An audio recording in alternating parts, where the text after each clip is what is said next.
Okay, so good morning. Thank you again for coming. So maybe we can begin with the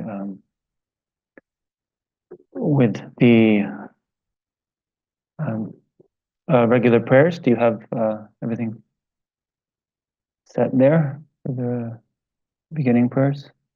So I go for refuge in Lathem till I am enlightened to the Buddha, the Dharma, and the Supreme Assembly.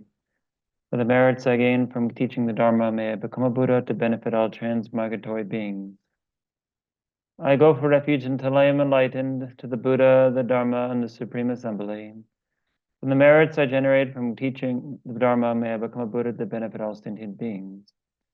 I go for refuge until I am enlightened to the Buddha, the Dharma, and the Supreme Assembly. For the merits I create by teaching the Dharma, may I become a Buddha to benefit all sentient beings. May all sentient beings have happiness and the causes of happiness.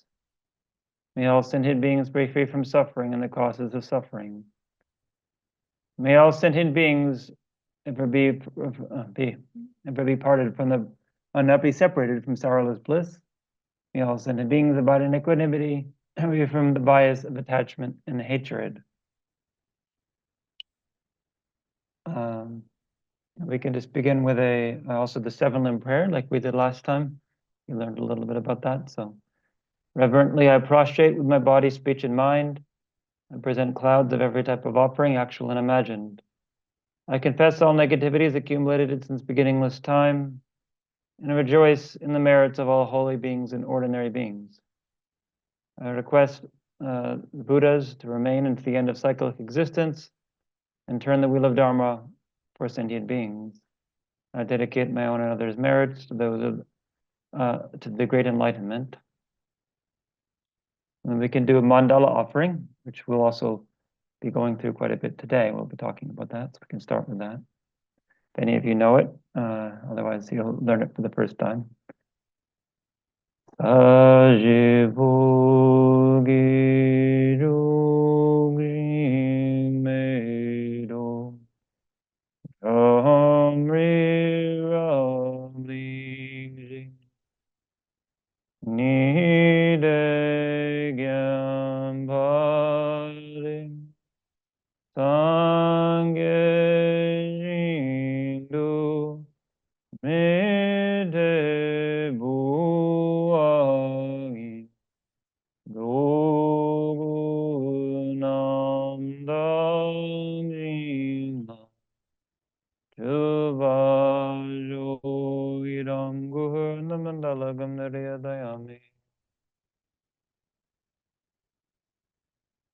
Okay, so welcome again to our third session of this teaching on how to establish a daily practice.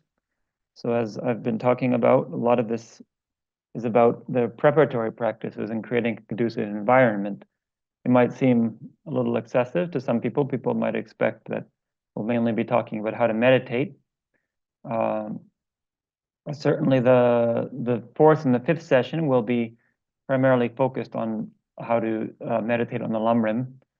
But also, many of you have been hopefully attending the Discovering Buddhism modules, and so the actual content of the meditation, the subjects you meditate on, you will be learning individually.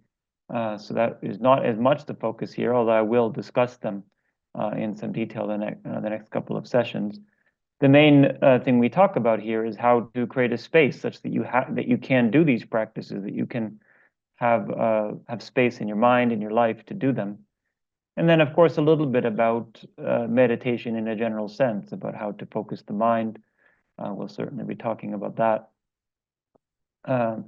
So far we've talked about the preparatory practices, such as cleaning the place, arranging offerings, obtaining and arranging offerings, and proper posture and so forth, and then visualizing the merit field, and then performing the 7-limb prayer we talked about last time. So this time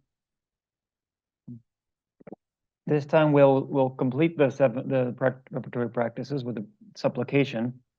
And also I'm going to talk a little bit about the mandala, as I mentioned, because that's a very common practice that a lot of people can do, and I'll explain the details of that. And then for the second part of the session, we will go through there's a standard FPMT daily practice. One of the most common ones I think we just saw on the screen is this daily practice of Shakyamuni Buddha. So that it can be used as a standard one, but you can extend a lot of the details to any practice. If you do the practice of Danan Lagyama, the Lama Tsongkhapa Guru Yoga, or if you do another Guru Yoga practice or some other kind of standard daily practice, depending on maybe what your teacher recommended or what you find personally most effective for your mind. But a lot of the details will be similar, and also a lot of the details we'll find we'll already have gone through as we talked about the preparatory practices. So I won't go into too much detail about them, but I'll point out that they're all relevant there. So let me begin here. Okay, so here is there's a third session.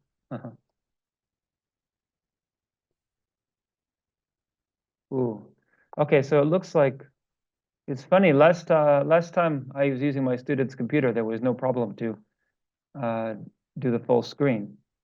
But here, we can do this, the slideshow. Okay, so establishing a daily practice, session 3. Okay, so outline of session 3. We'll talk about the mandala offering. I mentioned this already, the 6th preparatory practice, and finally the Shakyamuni Buddha visualization and practice. Okay, so mandala offering. Here we have mandala offering.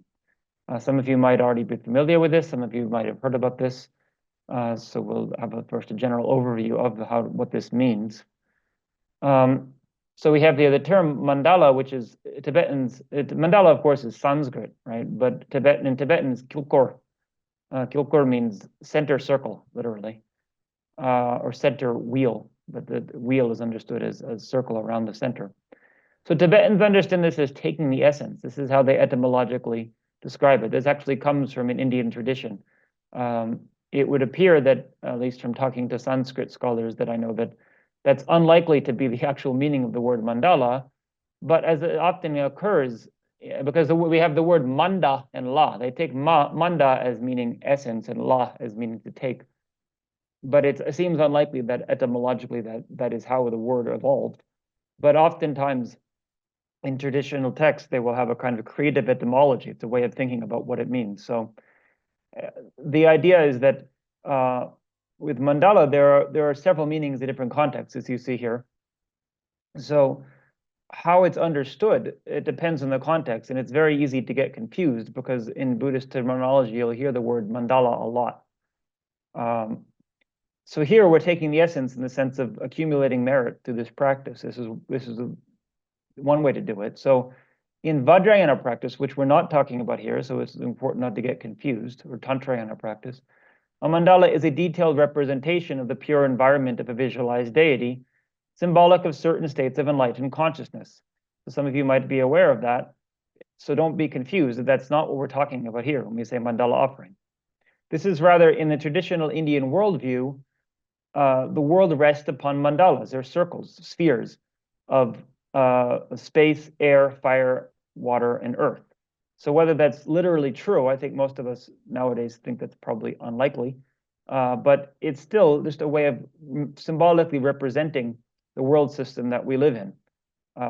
So when we think about mandala as sort of symbolizing the entire world sphere, everything that is in existence, we might say the universe nowadays.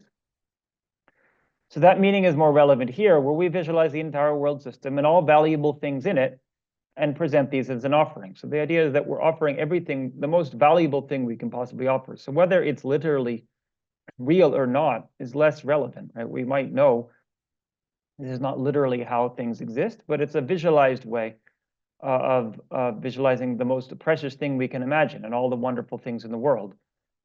So we go through these one by one as we make the mandala offering.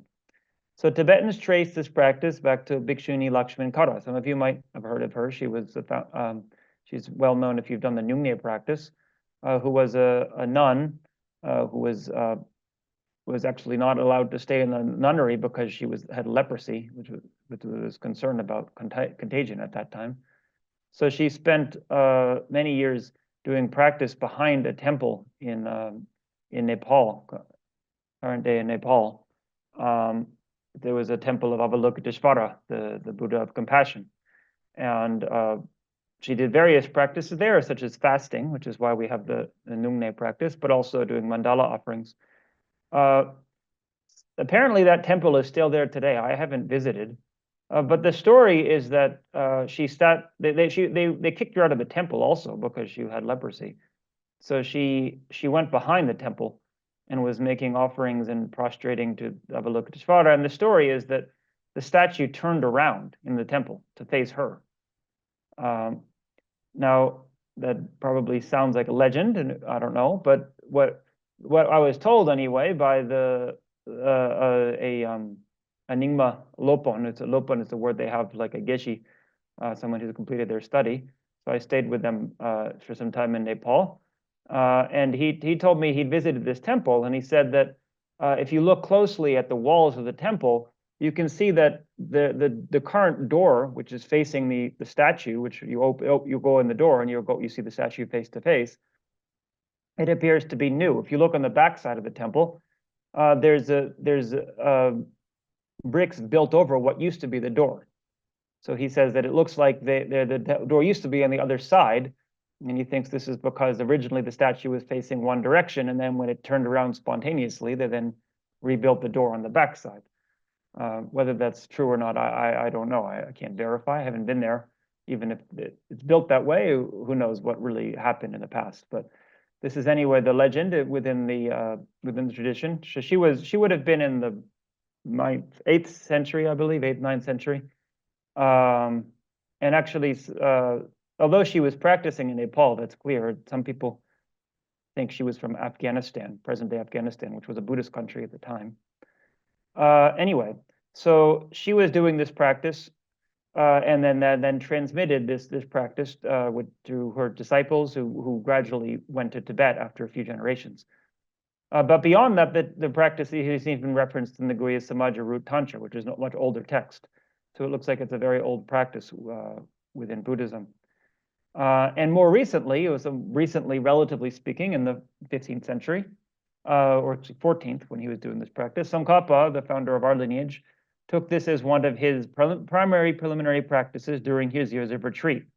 So I may have mentioned that last time, I believe, about his retreat, that Tsongkhapa, who was by the age of 36, was the greatest scholar in Tibet, and said that he had a direct vision of the Buddha Manjushri, who told him to stop teaching and go into retreat and do single-pointed practice. So he went with 8 of his disciples. They went into a place called Olka in central Tibet, in the mountains.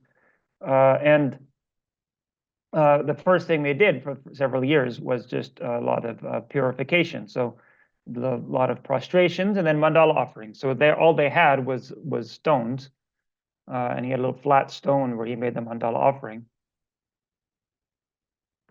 And it said that when they kept rubbing their hands against the mandala as part of the practice, and their skin became worn down. Of course, the dry cold in Tibet makes it even worse. But the idea is that it's illustrating the amount of dedication it takes. That 2 things. One is that you have to do it a lot. If you really want strong results, you have to engage in the practice repeatedly. You don't expect that you do the mandala offering once and you're immediately going to be enlightened. But like anything, it's something that we can develop with practice. And also, we might have a thought, well, this isn't so useful. It's important to address those kind of questions and not dismiss your own doubts about it. You might think, well, when there would be better to just sit and follow your breath because you're focused. You're able to meditate and be aware of your mind and your body. But here, the same thing can happen if your mind is focused. And if you do it just one time, you're not going to see much result. But if you keep doing the same repetitive practice over and over again, with the associated visualization and generating the mental qualities, then those will naturally arise more spontaneously in the mind. It builds up power over time. And it can be something that you enjoy doing, you look forward to doing, rather than feeling that it's uncomfortable. There's also a story of a little earlier in Tibet, in the 11th, 12th century, when Atisha, the Indian master, came to Tibet, who also taught about the mandala offering. And Atisha had many students, and his most well-known student, or sort of foremost student, was named Drom Tunpa, some of you may have heard of, who Tibetans believe was the previous incarnation of the current Dalai Lama, before he was known as the Dalai Lama. He was actually a layperson. Most of his students were monks, but his greatest student, Drom Tompa, was a layperson. And he had other students. Among them was Geshe Potawa, who was a monk. And Geshe Potawa said he had a mandala set, as Atisha had instructed him to have. And one day, Drom Tompa noticed that the mandala set in Gompawa's room had become, Potawa's room had become rather dusty. And he asked, well, have you been doing this practice much? He said, no, I've stopped doing it nowadays. I'm just focusing on meditation most of the time. But it says that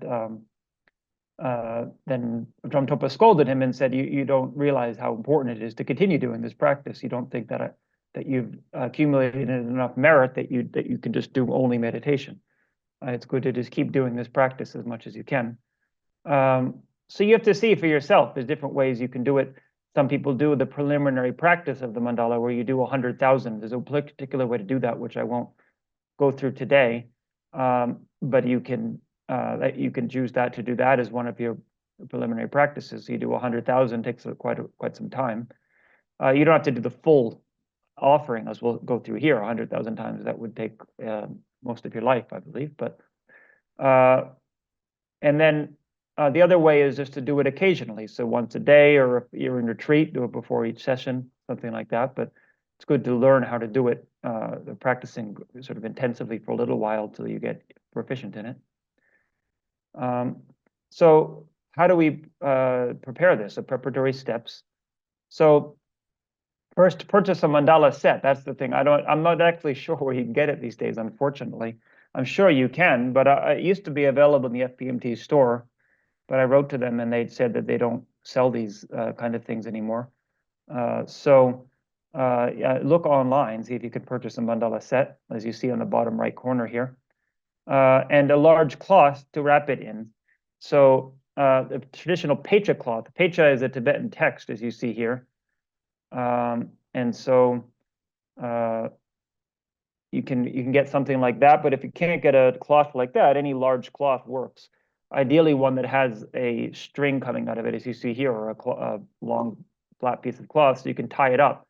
The point is that you're going to have a lot of material that you're offering in the mandala, so you store it all together in this cloth. You wrap it around everything and then tie it up on the top. A bag would also work fine, although it's probably good to have something that that you feel that sort of represents something holy rather than like a backpack. But also, when you do the offering, you need to have the cloth spread out so that the beads or rice or whatever you're using doesn't splatter all over the floor. So a backpack actually wouldn't work for that. You need a square or round cloth like this, works much better. So then you purchase offering materials. So rice is the simplest offering. If you want, you can use basmati rice, nice rice. But you can also purchase beads or other nice materials. You can see what you can get. That's what I purchased one time. When I was back in the U.S. in Boston, they had a arts and crafts store, and you can buy these little sort of glass beads that are very, very nice. It's a bit heavy, but if you keep it in your room most of the time, it's okay. And there's different advantages and disadvantages. Rice is a lot easier to work with in that it doesn't bounce around. The little beads, they bounce all over the place. You have to be more careful. But it's much nicer looking offering. If you have very good visualization skills, you can visualize rice as something very, very valuable. But of course, if you're using rice, you want to replace it regularly. You don't want to get it moldy rice. Or other nice materials. So many people also add jewels or other small precious items. And so you have, for example, you have a lot of rice, you could put a few jewels in there. I mean, maybe not diamonds unless you're very wealthy, but something shiny and nice. Or some of the other offerings that we have within the mandala. So like actually, Kyabje Lama Rinpoche donated to our house. Everybody had a little elephant. So you put an elephant because that's one of the offerings that you make, or like the precious wheel, all of the different precious substances, something to represent those. And then clean the set well at first. Of course, well regularly too, although it shouldn't get very, very dirty if you're keeping it in the cloth. And if possible, with the symbolic mandala cleaning substance, so that you can obtain from Buddhist monasteries, but it might be hard to get where you are. You could theoretically make it yourself, although it's a little hard. It actually requires using cow dung. That's part of the traditional way that they clean things in India. They consider that a cleaning substance. And then clean it again once a year or once a month, however, depending on how frequently you're using it. As just a symbolic, even if it's clean, you use this cleaning substance to imagine dispelling impurities. So all of these things that of course, there's nothing inherently real about it being good or bad to use cow dung to clean a mandala set. But the point is that if you visualize that this is something that is purifying, then that's what happens. That becomes a habitual thought in your mind, that I'm purifying the impurities with something which has been blessed by the lineage, which traces back to the Buddha. If you think that way, then it will generate some power. Okay, so now assembling the offering. Here, so you see here the cloth is spread out. You don't want to spread it on the floor. It should be on your, ideally on your lap if you're sitting cross-legged. It's probably a bit hard to do a mandala offering sitting on a chair, although you can do, I'm sure. The only issue is that you don't have as much space to work with on your lap, and you're a little more likely to drop things on the floor. Or you can do it on a small table, I suppose, if it's hard for you to sit on the floor. But you spread this out over your lap, and you see then you have the offerings that you're putting. This practitioner you see has a picture in front, although that's not necessary. You could do that, I suppose. But what you do have to have is some kind of weight in the front. So that is good that he has that, because if there's no weight, then the cloth will obviously slide down. So you have to arrange it such that it can stay open the entire time. Okay, so open the cloth and pour all the jewels or rice inside, and keep the mandala set available on top of the jewels, right? You don't want to bury it under there. So then the first thing is take the base, which you'll see is the lower part, which has a flat bottom, or flat top actually, but you have sort of inverted as you see here. So before you pick it up, you should scoop a small amount of the jewels into your palm of your left hand. The idea is that you never want to have an empty hand. So you don't pick up the base with an empty hand. You're always offering something. This is called the Vajra Bhumi, the Vajra base. So with your left hand, as you see. And then with your right hand, sprinkle some jewels on the base, and then wipe them with your wrist. So now this is to visualize purifying the base. So you take, you use the inside here of your wrist, which is supposed to have to do with the nerve endings. It has some kind of effect on your energy channels. So you first put jewels in the base and then wipe 3 times clockwise, sweeping them away from you. So that is symbolizing purifying stains. And now repeat this. So again, put jewels on, but then wipe them counterclockwise and toward you, and imagine that you are receiving blessings. Okay, so now the actual offer, which you'll see looks a little complicated, but as time goes on, it becomes something you can habituate with. So you see these pictures here on the left are various artistic representations of the mandala, because what we're offering here is, I mentioned at the beginning, is the traditional Indian understanding of the world system. So you have Mount Meru, which is understood to be at the center of the world. That's what is in this picture. Surrounded by 4 continents, which are where living beings live, and then which 4 minor continents, 8 minor continents, 2 with each of the 4 major continents, and then all of the different beings that populate the world, and then the sun and the moon at the top, and so forth. Actually, we don't. This used to be something they studied in the monasteries, but nowadays we just actually skip over it because it's generally understood that it's no longer relevant to learn all the details of this, because the Tibetans have pretty much decided that this isn't how things exist. Nevertheless, it was, as I said at the beginning, it's not so relevant here whether it's real or not. The point is, it looks very nice. It's a very nice offering, And so if we can visualize this, it's something sort of uplifting for the mind. Now, there were some Tibetans, at least up until about 40 years ago, who argued that this actually is the way things exist. It's only because we don't have pure perception that we don't see it this way. I think a lot of them don't say that anymore. It's pretty much just they don't think so much about it. But nevertheless, there's something I feel to be said. I don't know if things exist like Mount Meru, but that depending on how we perceive the world, then it appears to us differently. So if we perceive the world as a pure land with all of these wonderful things, we'll experience it very differently than if we just see it as degenerate and everything as negative and harm and not working as it's supposed to be working. So you pick up the base and you form a thin line on the ground. So this form a thin line means with the jewels. So that this thin line on the ground on the outer edge, that's optional, and I've actually never done that. That's not how I was taught to do it. I was taught to do this by Gache Tenzin Namdak, who was the director of this house when I first came here. So you don't have to do it this way, but you can. The ground and the outer rim symbolizes the outer the outer boundary. But then what I always do, which is that describes here, is then place a heap of grain in the center to represent Mount Meru. So you'll take the grain with your right hand, right? And so you scoop some up and then hold it like this, and then you pour it out to the opening in the lower part of your hand. So you want to do that gently. We say sprinkle or offer. You don't throw the grain, or don't think about it as throwing in a dismissive or violent way. Now, when you pour it on, it's a flat base, so a lot of it's going to slide off. That's fine. That's what happens. You're not going to put it on there and it all piles up like Mount Meru, but it's visualized that way.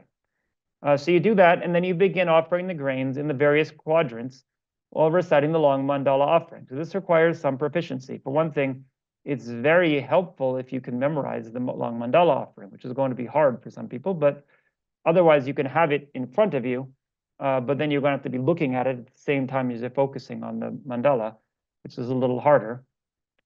So you see here, I took this diagram is actually on Venerable Thupten Chögyin's website, so you can find it. It's available for free download. So it describes where each of these go. So what this means, the numbers, you start by offering Meru in the center, and then you go into offer the eastern continent, Videha, in what is here at the bottom, right? So which is closest to you.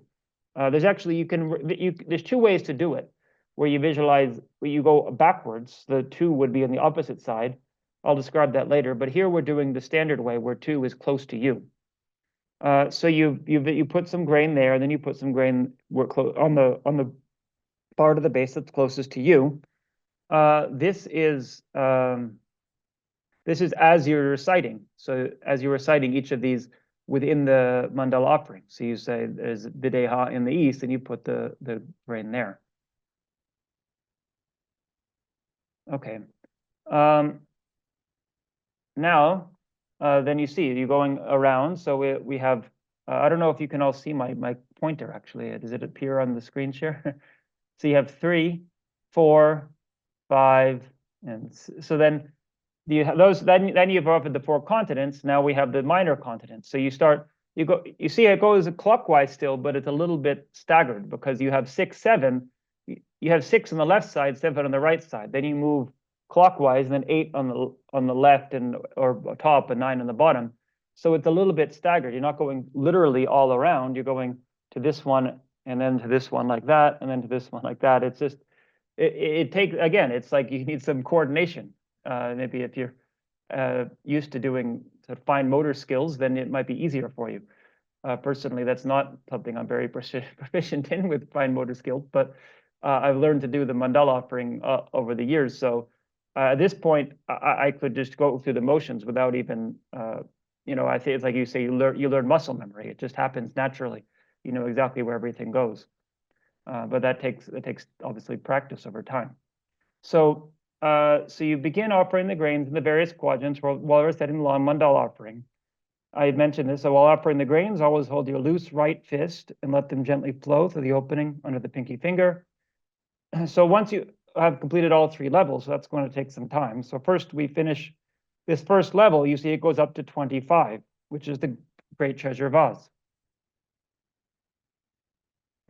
So once you have that, then you put the second ring on top. So usually, if I'm doing this, you have to make sure that it. Sorry, I made a mistake at the beginning. I should have clarified. You should have put the second ring on top already. When you first put Mount Meru, then you put the second ring on top right away, so that the grains don't slide away.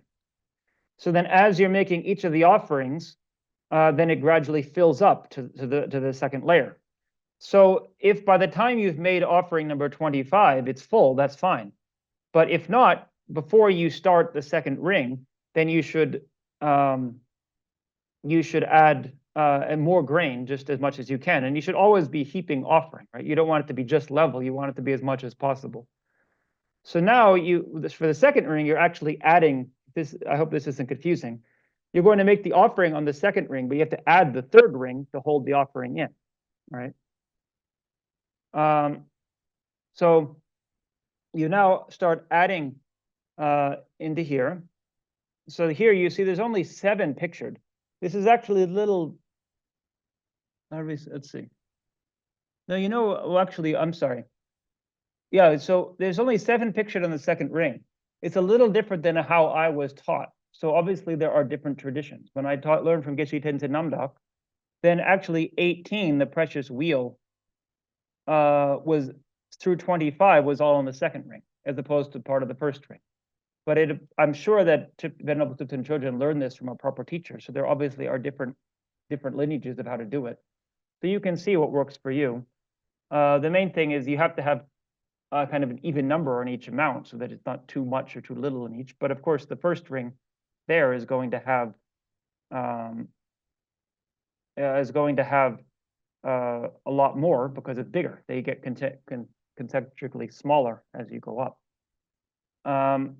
Okay, so now in the second one, you have the goddess of beauty, goddess of garlands. So of course, you're not offering a goddess unless you happen to have a little doll or something, but you're just visualizing that as you offer the grain or the jewels.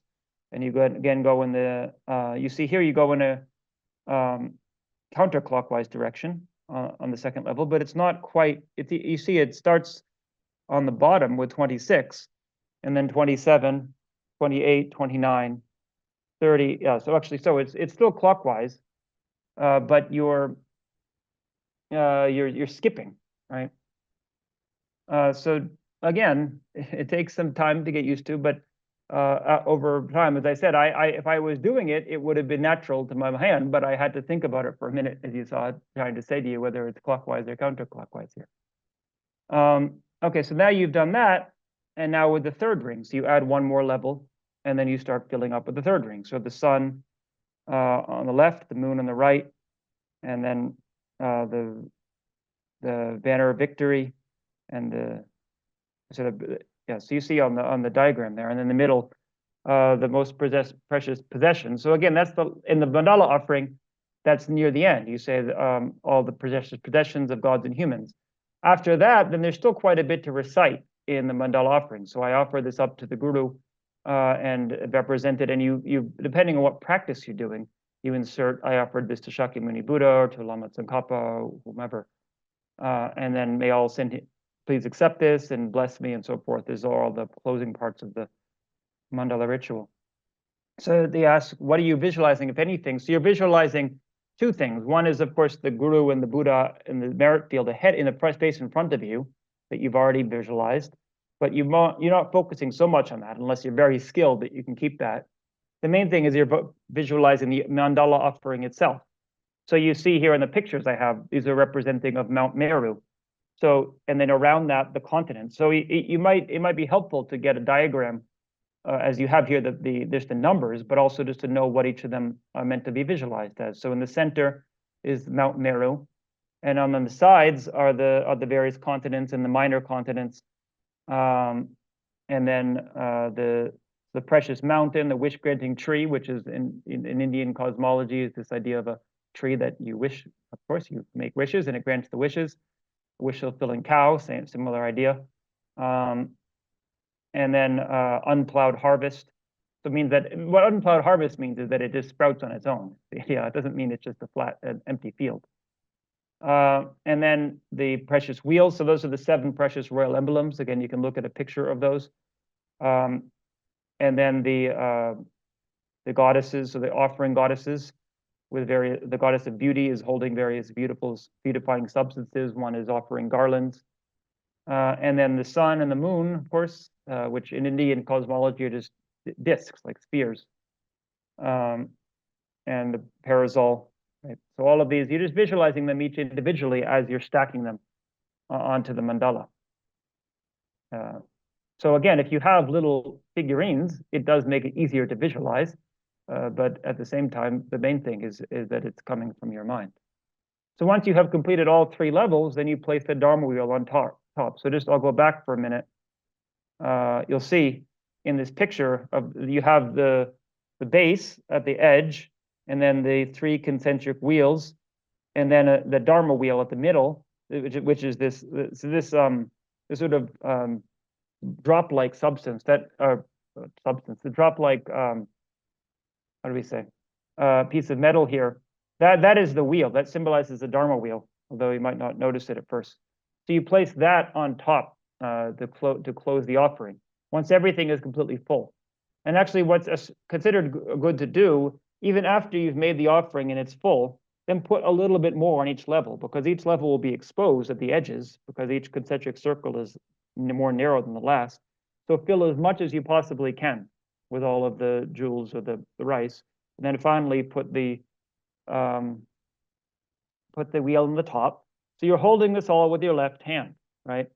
But now your right hand is free. You're no longer making offerings. So now scoop again some jewels with your right hand so that it's not empty, and then hold the mandala on the other side. So now you're holding it, supporting it with both hands. Now I'm holding my hands up, but of course you hold it more down towards your navel level.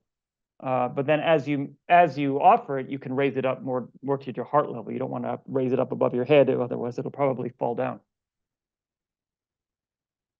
Okay, so now we have the conclusion. This picture here is Venerable Samdong Rinpoche, some of you might know.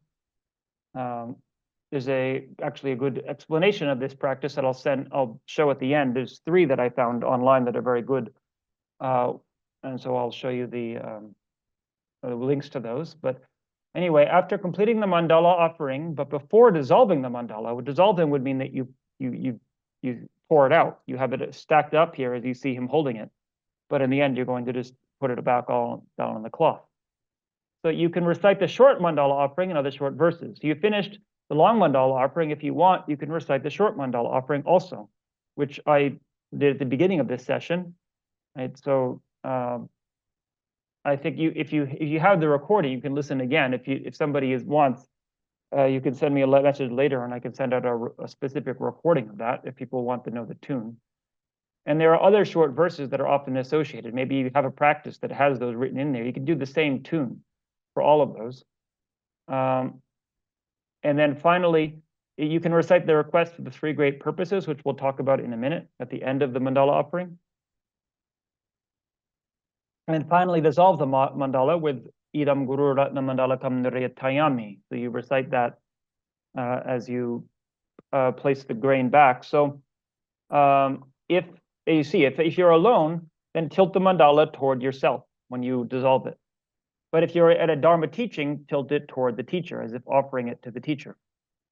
So that's just depending on where you tilt it away from you or toward you. And likewise, as I said at the beginning, so we have the way of offering it where you have the Mount Meru in the center and then the eastern continent toward you. But if you're in a Dharma teaching, what is standard to do, if it can be confusing because you've done it one direction before, is to do it all the other way. So the eastern continent is away from you, so it's toward the teacher. And so then you have to do everything the opposite direction. Maybe again, it's a good practice for your hand-eye coordination. Okay, so that's the completion of the mandala offering. And so, as I said, that can be considered something you do within the preparatory practices if you have time. So when you do the 7-limb practice, which is the 5th of the preparatory practices, then you can do it as part of the offering prayer if you like, or insert it whenever you want. At the beginning of any meditation session, you can also do that. But now we move on to the preparatory practice of supplication, which means requesting blessings. So this again is something that takes some time to get feel connected to. But the understanding, the feeling is that there is something external to us, but also it reflects something internal to us, some greater, more awakened part of our own nature that we visualize here as external, as represented by our personal teacher and by lineage teachers, and going back to the Buddha, and request them to bless our minds. And what does it mean to bless? The understanding is not that they just give us the realization. The Buddha is very clear that doesn't happen. If it could happen, it would have already happened. If the Buddha has infinite compassion, there's no reason he would have not already given us enlightenment. But it's making our mind receptive is the main thing. And there is some kind of energy associated with enlightened beings that is available to us, but we don't open to it because our minds are closed. And it's often they use analogies like something that's not supple, something that is just rigid, gradually becoming softened or gradually becoming moist. Of course, your mind is not soft or moist, but these are analogies within the physical world that the things that we're used to, that we try to imagine our mind becoming that way. It's some kind of somewhat analogous to the way the more receptive mind is going to be. So you see here in the picture this practitioner who is then opening his mind to the stream of light that is giving blessing. So again, blessing doesn't mean that they just give you enlightenment. The point, it's understood maybe more like inspiration. We think about the word inspiration in English. Inspire really means to breathe into, right? To fill you with spirit. It's something that in ancient, or not even ancient, just in more pre-modern times in English, this is how it was understood, and gradually the word became more standardized, and people didn't think about the meaning. But there's an understanding that there's some kind of force that can generate. So actually, if you look at the etymology of the word inspire, it says that originally it meant to cause a positive thought to arise in somebody else's mind, right? That through the inspiration of my teacher or of God or whomever, that thereby this thought arises in your minds, because that wouldn't have otherwise arisen. It doesn't mean they're putting it in your mind. We can think of it more as like the teacher being like a magnet, and it will attract those parts of your mind that are more positive, that might be latent, that then come to the sort of the front of your consciousness. That's how it's understood also explicitly in the Buddhist context. If you read about how they understand this idea of blessing, there's an understanding that doesn't necessarily happen from an enlightened being. Even ordinary worldly spirits can do that. So people have premonitory. What is it? Is it premonitory? When you have a dream that you have premonition of the future, then it's understood that often what's happening is that there is some kind of worldly spirit who is inspiring that thought to arise in your mind. So whether it's enlightened being or not. So the word also in Tibetan, jinla, which is translated as blessing usually. The word jin means like magnificence. It's very hard to translate. You kind of think of like, you see pictures of the Buddha surrounded by an aura of light. That is called the sijin in Tibetan. So the jin of sijin, that's what that is. The magnificent splendor. And then jin, la means wave, like a wave on the ocean. So the understanding is that the waves of that blessing are of that magnificence or splendor of the enlightened being are being sort of moving toward you. And then it causes also, they understand the change, that it creates some kind of change in the mind. The mind becomes more receptive. So I went into some detail about that because, of course, that's very important. It's not just about reciting the words. And for many of us, it might be hard to connect with this kind of practice, especially if we think of Buddhism as an atheistic religion, or a religion that doesn't is not concerned about blessings or about external beings. It's all about your own cultivation. There's something to be said for that, but it's also important to recognize that there's value in these practices. They've done correctly. Some people might know about what we call bhakti yoga. In India, they have this idea that it's like devotional practice, and some people might reject that. It certainly tends to be practiced more by people who are less educated, in the sense that in traditional Indian culture, the person who is very educated then practices it through jnana yoga or wisdom yoga. Whereas for ordinary people, there is the bhakti yoga. But there's also, and of course, the word bhakti, we should know, also is related to the word love. It's not just about surrender or something like that. But nevertheless, there's an understanding that all of these are useful for people at different stages in their practice. And it's not just about surrendering. I think I may have talked about this last time when somebody asked the question about prostrations. It's not about just surrendering our sense of autonomy, our sense of being able to think for ourselves, but it's also recognizing that there is some kind of wisdom that is greater than our current capacity, a sense of humility, that there's a lot that we don't know, and there might be beings who cultivated that we can learn from, and wishing to open ourselves, just like it would be in an ordinary classroom, right? If you think you know more than the teacher, it's very hard to learn from them. No matter how much they know, if you're just convinced that you know better, then you won't gain a lot from that relationship. But if you have a sense that of just awe for the teacher, and sense that they are just inspired by their knowledge, even if it's the case that they're less knowledgeable than you in a lot of fields, if you focus too much on that, it's very hard to learn from them, even in the field where they are knowledgeable. But in the context of being the student, if you focus on yourself as like a child who's learning for the first time and is just inspired by whatever the teacher says, that can be a very useful skill to cultivate for learning more and for having the mind transform more rapidly. And that's something that was they had a lot of understanding of that in ancient India, of how to have this relationship with the teacher in the most beneficial way, without there being a sense that you thereby give up your own autonomy. Like there's this teacher, the story of Atisha I mentioned before, the Indian master. It said that of all of his teachers, the one he was most inspired by was his teacher named Serlingpa, or Sarvanadvipi, also, depending, that's in Sanskrit. In Tibetan, it's Serlingpa, who lived in Indonesia, modern day Indonesia, on the island of Sumatra. And it said that Atisha's understanding of Buddhist philosophy was superior to his teacher. But the teacher, in terms of his practice of compassion and bodhicitta, was very much superior. And Atisha, while he was taking teachings, always maintained a pure vision and never had any sense that I'm superior to the teacher. I know better than him. And by maintaining that, he gained a lot from that relationship. But it didn't mean that he just discarded his belief system, which was understood to be more advanced. It's just that for that period of time, he opened himself to that relationship. Okay, so we have I prostrate and go for refuge to the Guru and the three precious sublime jewels. So please bless my mind. This is the supplicatory practice that we make. This is what we call the prayer of the three great purposes. I mentioned that. You can recite this at the end of the mandala offering if you like.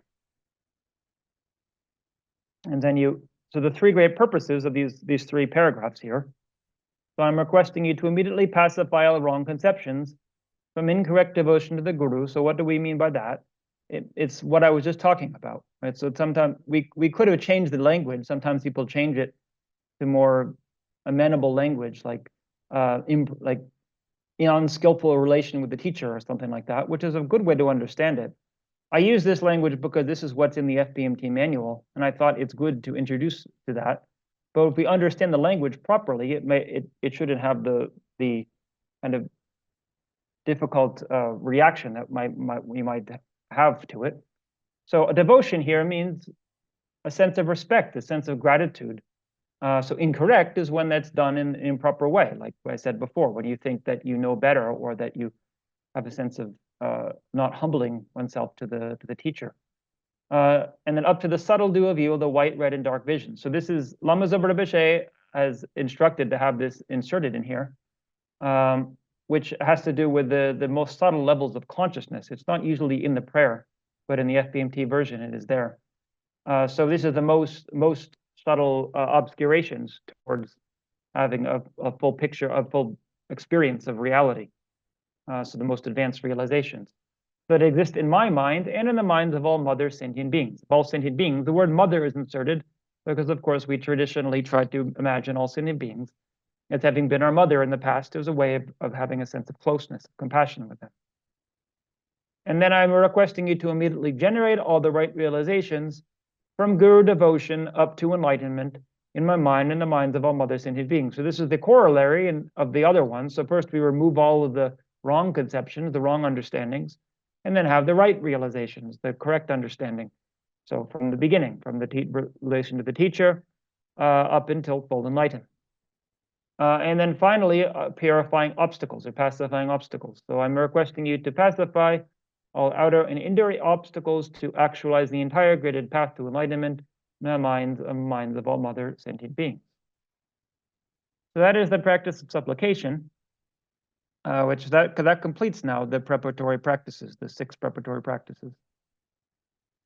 So then we have a concluding verse at the end of the, if you are doing this as the preparatory practices as we discussed, you can use these concluding verses. If you're doing any particular practice, as we'll go through the Shakyamuni Buddha practice in a minute, it will have its own verses, you could say, built in, that are written in there. So you don't necessarily have to use these ones. But anyway, this is just a suggestion. So this verse you may have heard. It's a very commonly recited verse. Recently, during editing of my teacher's book, we researched to find out where this came from. We couldn't actually discover who composed the verse. Maybe somebody knows, but it seems to be a bit obscure. It's been used for a long time in Tibet. So, magnificent and precious root Guru, please abide on the lotus at my heart. Care for me with your great compassion and bestow realizations of body, speech, and mind. So you see here, imagine as you recite that a duplicate of your Guru in front of Buddha Shakyamuni. So if you recall, we talked about visualizing the merit field in front of you with Buddha Shakyamuni in the center, surrounded by the lineage lamas and the various deities. And I said, just seated below Shakyamuni were your personal teachers. So imagine that a duplicate descends from your teacher seated below Shakyamuni, not the teacher himself or herself, because they're on the throne, but a duplicate, a body of light. And the light's on your crown facing forward. And then he or she makes request to the merit field on your behalf. So imagine that the teacher is requesting to the merit field to please bless you and guide you. Recite the verse a second time and imagine that nectar light rays descend from the merit field and dissolve all interferences. So the merit field kind of lights up and glows, and that energy comes and it dissolves into you. And then finally, imagine that the merit field gradually dissolves. If you're very good at visualization, you can gradually imagining it dissolving into the central figure. What Kevje Pabongo Rinpoche suggested as the way you would, how would this dissolve? He said, imagine if you have on a cold day, you have a mirror and you fog the mirror with your breath, and then there's fog all around, and gradually it dissolves into just a little drop on the center. Likewise, in the same way, you imagine that the merit field gradually dissolves into Buddha Shakyamuni. And then Buddha Shakyamuni himself dissolves into light and then dissolves into the Guru on your crown. Now your Guru transforms into the aspect of Buddha, and then a duplicate of him or her then dissolves into you. And then that light, we say nectar light rays. It's, of course, light and nectar aren't the same thing. I've never seen something that's both light and nectar, but it's a visualization. It's trying to imagine creatively what this would be like. These light rays that at the same time have almost like a pleasant taste, a pleasant sensation as they touch you. Okay, so now discussion topics. We'll actually get to that at the end, but we're going to switch now to the Buddha Shakyamuni. We might as well just go through these here since we have it here. I might forget at the end, and it's all related to what we talked about. So this discussion topics for yourself, or if you have somebody to discuss with where you are. So first of all, why is the mandala so complicated? We might ask. So it's good to think about that and reflect on it. And then, what is the purpose of making a request if the Buddha already knows what we wish and is actively seeking to help us? And then what does it mean for the Guru to dissolve into you? So I've touched on all those points a little bit, but it's also good to come up with your own thoughts about it. Why might this happen? Or what, as we do in the monastery, you don't feel uncomfortable to debate it. Write down all your doubts about it. Why is this not make any sense? That's very useful. It's not good to just let those things go. It's very useful to think about why we might object to this kind of practice, and then think about, well, what might be a better way to understand it? Or doesn't mean we're right or wrong per se. We don't just project our own thoughts about it. So now the meditation, what I would suggest is to do the Shakyamuni Buddhi practice, as we'll be discussing. But also here, these are all links to the mandala offering. So the one is by Kebje Lama Zober Beshe at lamayeshi.com. One is by Khyentse Losum Tarchen, who is the former abbot of Saramay, and then Samdar Rinpoche, as I mentioned at the end. The one by Khyentse Losum Tarchen, also you can get a booklet if you want to purchase one, physical book, that it's from the Mahayana Sutra and Tantra Press in New Jersey. They publish. We have this in our library. That's what I was using, but you can also just download it here on the internet if you prefer a digital copy. Okay, so anyway, I will send these out. So if you don't have time to write down all of this, hopefully you can get it. But we're going to switch now to the Shakyamuni Buddha practice. I suppose, so we have about 30 minutes left in the session, so we'll start going through that. But why don't we have, if anybody has any questions about what we've already done, we can do that quickly, and or however long it takes. And then I can move on to the Shakyamuni Buddha practice.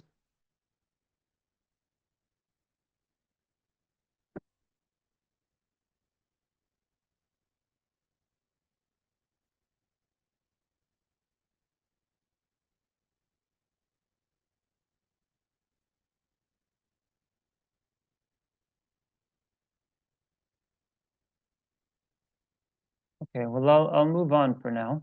And then if people have questions as they come up, you're welcome to share.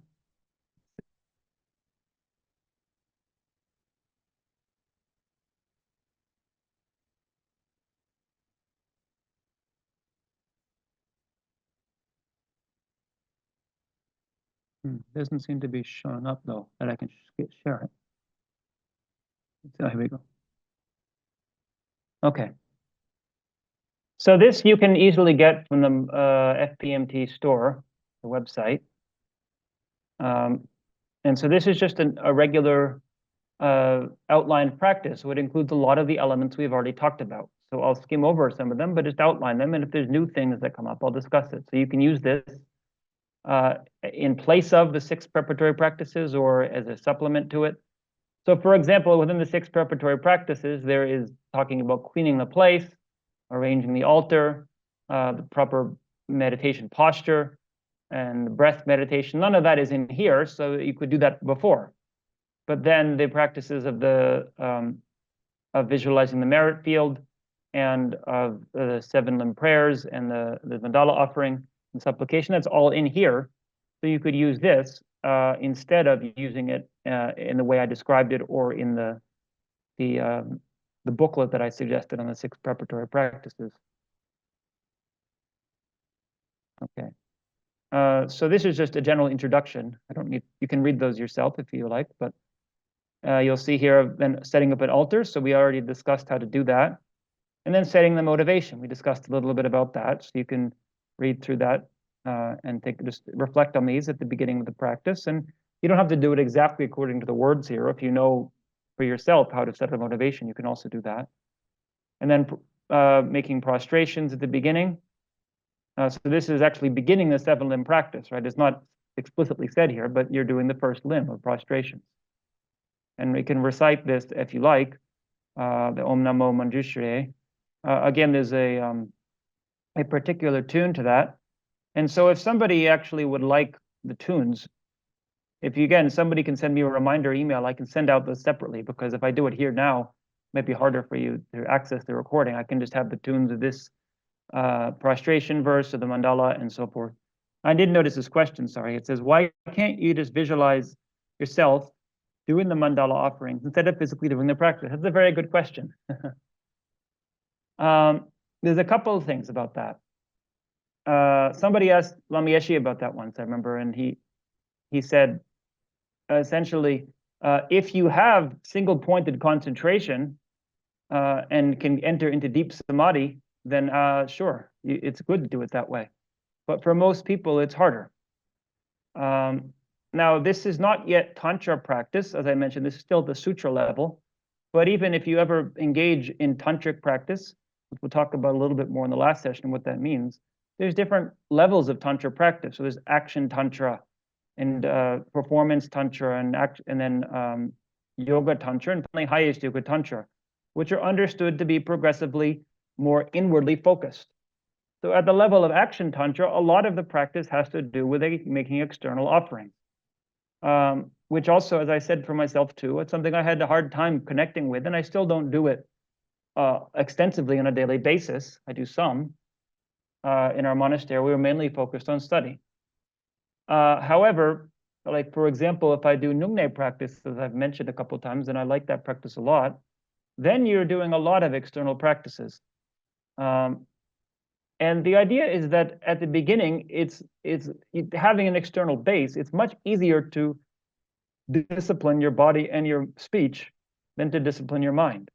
You practice doing something over and over again until it just naturally appears to your mind, and then it becomes a lot more easy to visualize.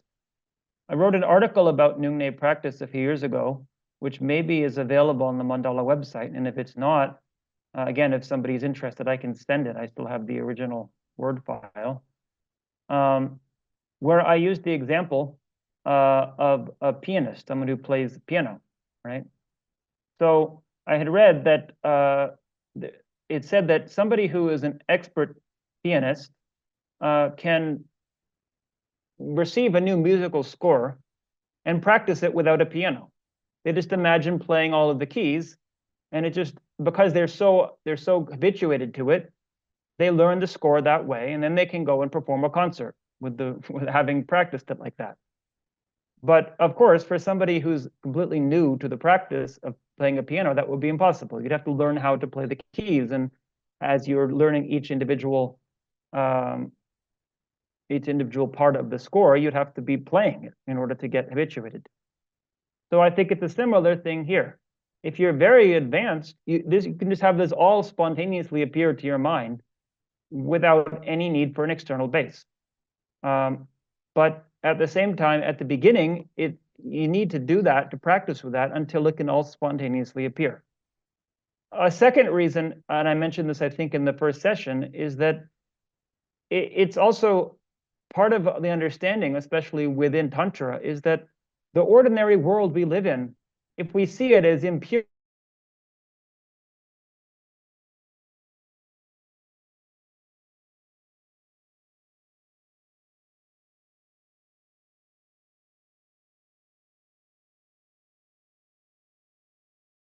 but here it came back very quickly. Okay, so let's share this again. Okay, so I've answered that question now. So now we're continuing to go through this practice. So then, because you're doing the Shakyamuni Buddha practice, then you have the prayer while you're prostrating. Also, you can recite this prayer to Shakyamuni Buddha. And then purifying the place. This is just imagining everything as pure. It's a way of again, preparing the place we talked about in one of the earlier practices. And now blessing the offerings. So you can recite this. This also has, it's not really a tune, but there's a particular way to recite this verse. And if you have a bell, you can ring the bell while you're reciting this verse. So again, as I said several times, if somebody wants all these, please put it together and send, and I will make recordings of all of how to do all of these. And then by the power of the truth, this is just the power of truth is saying invoking the power of the truth of the three jewels. It's something that, again, in India was a traditional understanding. It's something that Gandhi actually was very strong on using, the power of satya, of truth. So if somebody is living in an honest, pure way, then they generate power that way. So we're invoking that power to make this real, to make these offerings real, and not just something That's just physically on our altar, but something that is, there are real Buddhas there that are receiving these. Okay, so now visualization. So you're visualizing Shakyamuni Buddha in the space in front of you. So again, I'm not going to go through every detail of this because you can read through it. A lot of it is similar to what we've talked about, but it's just to give an example. And as again, if as time goes on, depending on what we have. What we have in terms of time, we'll see if we go through all of these details. But basically, you're visualizing Buddha on the throne here, on the lotus, sun, and moon, and you see he's inseparable from your teacher. His body in the nature of golden light, wearing the robes of a monk. But it's not. It's although he's visualized in a human form, you're visualizing as a being of light, right? That is in space in front of you. You see that he is sitting in the Vajra posture. We talked about that, which some of us call the lotus posture. With compassionate eyes, he's looking at you. So then we do the refuge. We talked about refuge as part of the preliminary preparatory practices. So thinking about the motivation for refuge. So we've gone through all of those. But then here you actually recite the refuge formula, you could say, or refuge prayer. You can recite it in whatever language is comfortable for you. So you can do in Sanskrit, Namo Guru Bhye, Namo Buddhaya, or in English or in Tibetan. As I understand, in Sanskrit, Namo Guru Bhye would actually mean homage to the Buddha or the Guru, but it's understood here as a way of going for refuge. And as you recite that, you can recite it any number of times. So you can recite 3 times each, or you can recite a whole mala, it's a 108 on your rosary. Sometimes if you have time, it's nice to do that. You can think about what it really means to go for refuge as you go through. So you do 108 times Namo Guru Bhye and 108 times Namo Buddhaya and so forth. And then imagine that the nectar flows and purifies all of the stains of you and the sentient beings. And now we generate a bodhicitta motivation. So thinking not just doing this for my own benefit, but for the benefit of all sentient beings. It is my turn to carry the responsibility of liberating all these pitiful mothers, as you see in the prayer here. So it's just changing the motivation simply from going for refuge for oneself, but with the thought that I might become enlightened, might realize my own potential to be able to benefit all sentient beings. And then the 4 immeasurable thoughts, we talked about that. We went through that anyway at the beginning of this session. So immeasurable in the sense that there are immeasurable beings that you're visualizing, and also there's immeasurable merit in doing that, in wishing all beings to be happy. As Shantideva, the Indian master, said, if we think that how beneficial it would be just to wish that all beings throughout the universe were free of headaches, right? That everyone who had a headache could no longer have a headache. Well, there's so much, just if we could accomplish that, how incredibly beneficial that would be. But then how much more so to wish that all sentient beings throughout space are free of all suffering that it's afflicting them forever. That might seem like a very unreasonable goal, but actually here in Buddhist philosophy, that's a reasonable goal. It's a reasonable expectation that we can do that. For this, we have to wait a long time. So if we have the goal that I'm going to bench press 350 pounds, maybe some people can do that, but for most people, that's actually unreasonable. You might actually hurt yourself trying to do that. And as I talked about, I think in one of the earlier sessions, if you have the goal that I'm going to have a 1 kilometer long jump, then that's really, nobody's going to do that. Because your body has certain limitations. But in terms of your mind, this is possible. It's possible to achieve such a state that we are that beneficial. But we have to be very patient and work very hard for a very long time. But here we're imagining that happening because it makes the mind light. If we always think about here I am now and it's so hard, then we can get discouraged. But we think how wonderful it would be if all sentient beings were free of all sufferings and had all happiness. And if here we don't just imagine may it happen, but we think I will do this. We pledge that I will do this and ask the deity in front of us, who's in the form of our teacher, to bless us to be able to do that. So we say, why is patience required? Well, because it takes a long time. Now, patience doesn't mean laziness, right? It doesn't mean that we say, well, just hold on, just wait. And also, we say it takes a long time. It takes a long time to be fully enlightened, but it doesn't mean we can't do anything now. We have to see in the meantime what we can and can't do. And so it shouldn't be an excuse to just not do anything until we're enlightened. There's a nice story, if any of you have a chance to read actually the autobiography of Sister Chan Kong. If any of you have any experience with Thich Nhat Hanh and his tradition, she was a very close student of Thich Nhat Hanh, a Vietnamese nun. Very, very nice autobiography. And she, as a young woman, she didn't ordain as a nun until she was about 40, I think. She was working mainly in peace activism during the Vietnam War. And as a young woman, she went to Dharma teachings with some of the monks in Vietnam. And for better or worse, this is what they told her. They said, because she said she wanted to practice and be a bodhisattva and be able to benefit all these beings. And they said, well, you have to wait a long time to do that. So what you should do, is what they said, is pray that you'll be born as a man in your next life.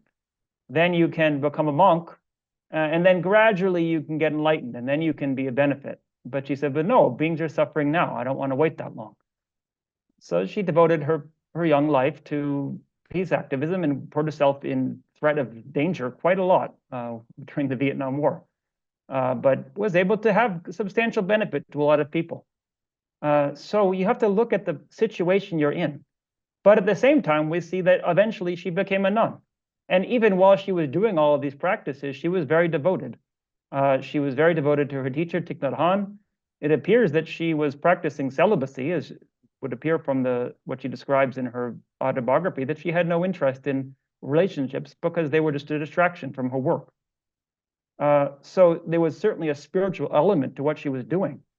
But in the meantime, she was doing a lot of other practices, which is not contradictory to the practice of trying to become enlightened, because that's a very strong accumulation of merit. But at the same time, if somebody is only engaged in that, it's easy to get discouraged if we find I feel I'm not able to be effective, or I feel that even though I've benefited so many sentient beings, maybe I've benefited 100 people, there's so many more. So we have to think in the long run, I dedicate the merit of what I'm doing now to be even more beneficial in the future. We can always go up and up and increase that capacity. As I said, that's the wonderful thing about the mind, is that's a reasonable goal. If we think in this lifetime, I benefited 1,000 people, in my next lifetime, I benefit 10,000, that's possible. But if the same analogy as before, if I think in this lifetime, I had a 10 meter, which is also a bit long jump, and my next life may have a 1 kilometer long jump. That's not reasonable. It's very unlikely that anyone's going to do that. And it's maybe not so useful anyway in the long run. But here, this is something possible. So we have to look at our situation. So some of us might not be able to do that. Some of us might have a very strong capacity in any particular skill set that's so beneficial. Doesn't mean we should do anything at all, but we just have to see in our current capacity and also in the situation we're in. Right? So she happened to be in this place in Vietnam where there was suffering that she was able to address. We look at people historically who have been very beneficial in different times in history, and then people who would have been very beneficial, but they weren't because some kind of condition that prevented that from happening. So it's hard to know what we're going to be able to do. We should always try, but at the same time, some of us also might choose to do a lot more focus on inner work and meditation work, with the sense that this will really be very beneficial in the long run. That's a harder thing for some people to come to terms with, or to see as beneficial. It's similar to the idea of what the monks were telling Sister Chan Khan when she was not young, that you should just stay in a monastery. It sounds like almost defeatist, or even a way of kind of getting away from doing the actual work. But if we really have a sense that there is something in the long run that's going to develop from that, then it's possible. His Holiness the Dalai Lama, I've heard anyway, I haven't read this, so I can't verify, but it sounds likely that something that he might have said is that somebody asked him, what is the most beneficial thing to do with my life? And he said, well, really the most beneficial thing somebody could do is to spend their entire life meditating. But for most people, they're not at the level where that's going to be of much benefit, right? For only when somebody is really advanced, so there are even examples. Like there's one practitioner in Tibetan, we have a picture of him here in our house, who was a layperson up, I think maybe until he was about 40, but then he asked His Holiness the Dalai Lama, should I practice? And His Holiness said, yes, just become a monk and then spend your life in meditation in a cave.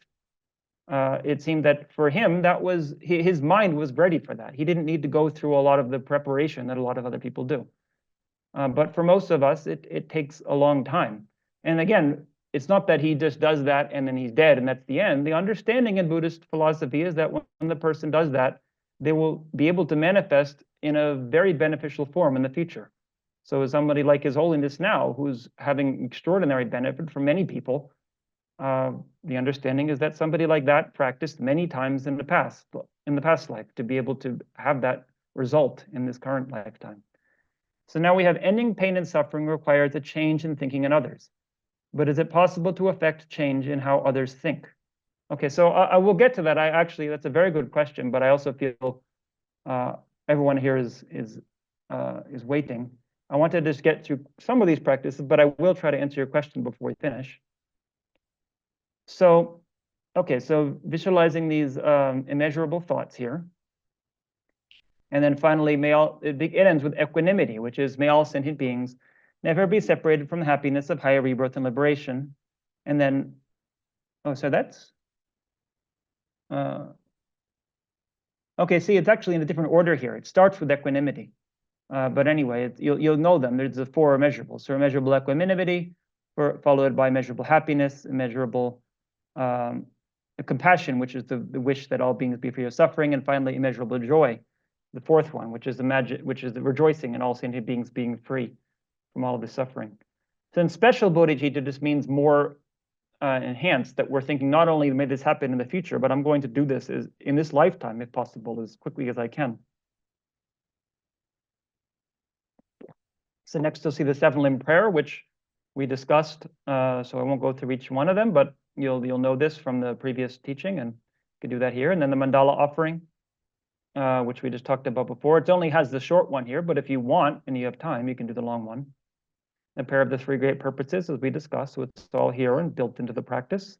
And the request, as I said, there might be individual requests that are within each particular practice, and you can also do ones that are meaningful to you.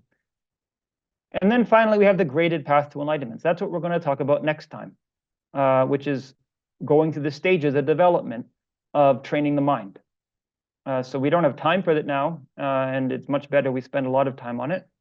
But this is anyway, if you're doing a practice, you would just read through this as a way of familiarizing with it and making a prayer to be able to actualize these. But if you have more time, you can focus on one of them individually and how to meditate on that. So we'll talk about that. And then request to the Guru to descend. So that we talked about that. The Guru, may the Guru descend. We had in the verse before, it was to the heart, but here it's the crown. And then we recite a mantra. So we can, in certain practices, we then have a period of mantra recitation after we've done all of the visualization. Now, it's understood in general in this kind of practice that it said do the mantra recitation when you're tired. So we shouldn't just rush through the visualization and then spend all day doing mantras. Although sometimes if we have time, it's good to spend all day doing mantras, but still, we should spend a significant amount of time doing the visualization well. It's not that we just rush through it and then just say a formula and get blessed. It's once we have the visualization, we have a sense, even if it's not very clear in our mind, which is very hard to do. I should not make it convey the sense that this is easy. Visualizing clear pictures is extremely difficult, unless some people who are artists, I've heard, who tell me that they find it more easy to do. It's interesting. But nevertheless, once you have this, then you can recite this. It's kind of building the energy. We might call it mantra invocation in English. It might be a more term that has more power for us. The idea that we're invoking or summoning the power of something that's very that's much beyond our current capacity, charging the energy of the merit field and of our body. And then finally, absorption, imagining that the Buddha dissolves into you, as we talked about that. and then making dedications at the end. So it's all here, and you have this every day that you can do this practice. And as I said before at the beginning, that there are many practices. You don't have to do the Shakyamuni Buddhi practice, but it's a pretty standard one unless you have a particular reason to do a different one. Okay, so now we have this question here. Ending pain and suffering requires a change in thinking in others. Yes. Is it possible to affect change in others, how others think? Again, generally speaking, yes. Well, I would say in some context, no. In some context, yes. And I mean something specific by both of those. So the first context of no is that in our ordinary life, we shouldn't expect it to change everybody. We might know that in our relationships. The most important thing is to try to change yourself and not try to change your partner. Otherwise, it's a recipe for disaster. Unless the person is very receptive to it and asks for your guidance, then it might be a little different. But even then, we have to be aware that we don't have as much power to change others as we do for ourselves. Now here in the monastery, we don't have romantic relationships, but we have students. And I've been in the house for a long time, and now a lot of the residents are my students. But even early on, when they weren't, I had a lot of time to observe other people who came in here and see other people and their practice of development or lack thereof, and people who stayed here or didn't stay here. And we see that everybody is going through different things, and it's very hard for us, even if it seems very obvious to us, if you just change this and this thing, it'll make things easier for you. Then it's not easy to convey that, and so we have to be very patient and know when is the right time to speak and to help them. And there's a lot of guidance and advice on how to do that if we look in the commentaries in the Bodhisattva literature. But we have to be skillful is the main thing. So it's not that it's just like a completely brick wall that we can't change anything. We have to learn the skills to be able to do so. That's the first answer. But then the second answer is saying, yes, it's possible, is that if we really transform our minds, then it can have a profound effect in ways that we don't even imagine. Especially if we get to these stages of enlightenment, as we talk about. Then it's understood that just as we have this picture of the Buddha with the radiance of the aura of light, that's meant to be that the Buddha, it's understood, the magnificence of his meditation practice, people who come into his presence just naturally have less afflictions while they're around him. Again, it might sound like an ancient Indian legend. It can be useful then to meet people these days who have that same kind of effect. People talk about, so for example, with His Holiness the Dalai Lama, which a lot of people have reported this, one very kind of explicit statement of this came from the psychologist Paul Ekman. Some of you may have heard of him. I don't know if he's still alive, I expect, but he's getting quite old now if he's still alive.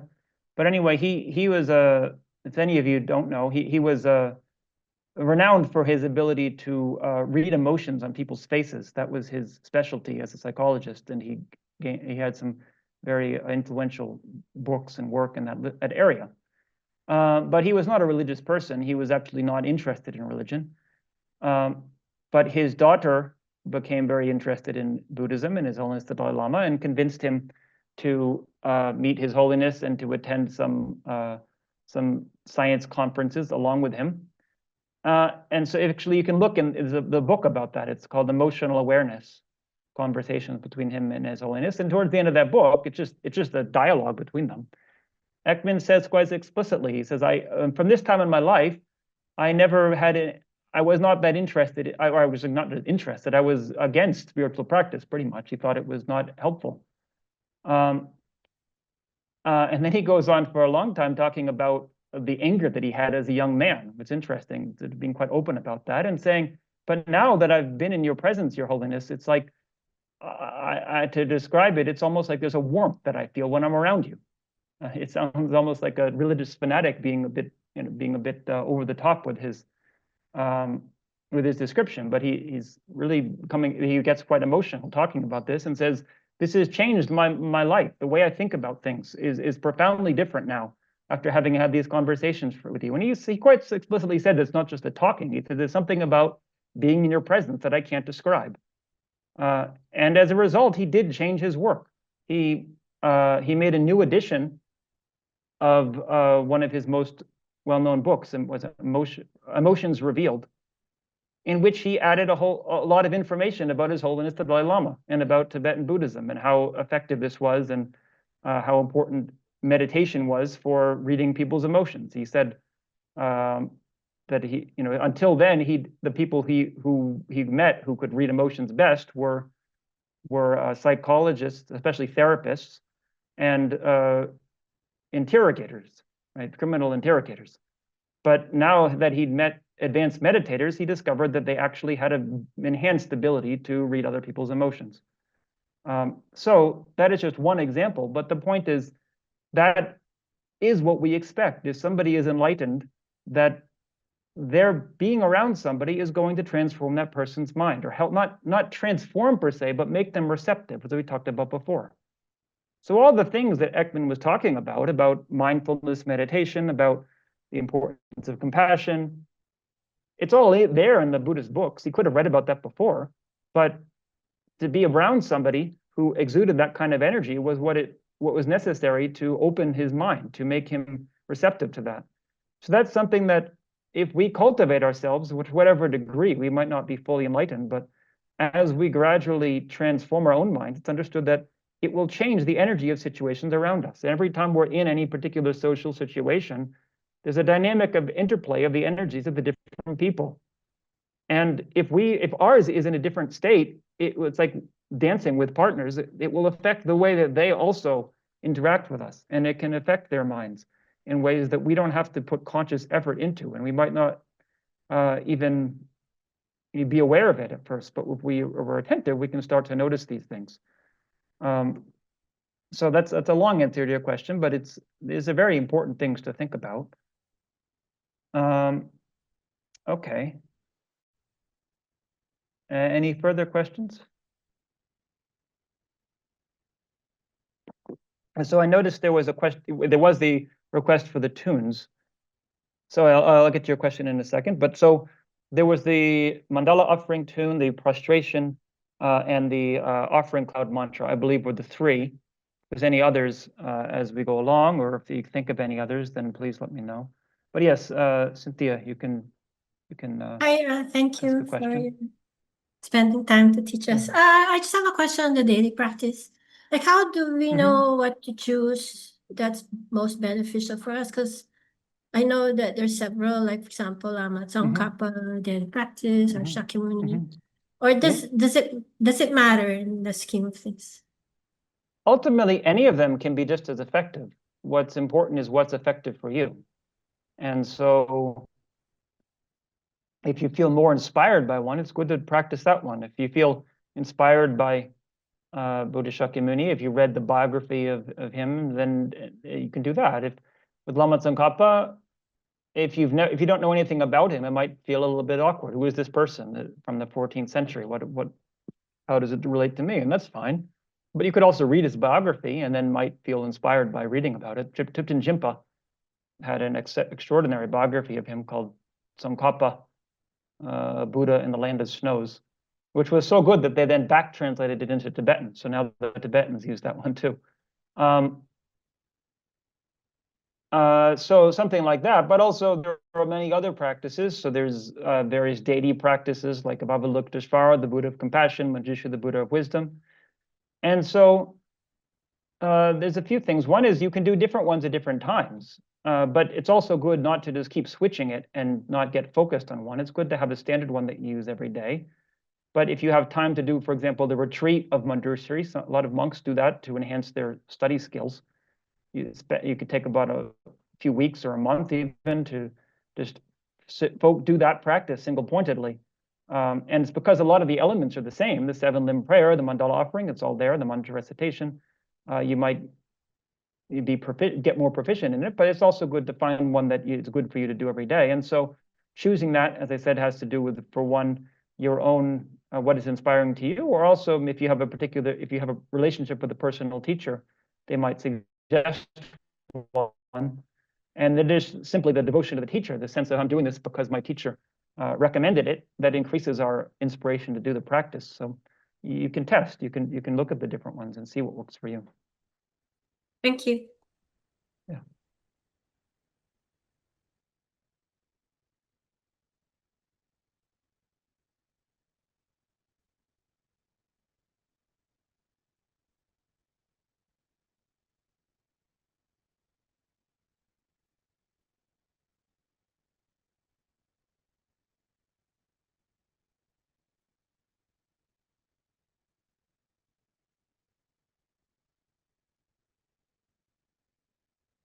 Okay. Well, if that's all for today, then we'll continue next week with, as mentioned, about the practice of the Lamrim meditation. This is going to be more substantial in terms of reflective, analytical meditation rather than these visualizations and so forth. So hopefully some people might connect with that well. Next week, actually, I'm going to be in Chennai. We're here at the monastery in South India, but I'm going to see a physiotherapist there. I mentioned I had injured my knee.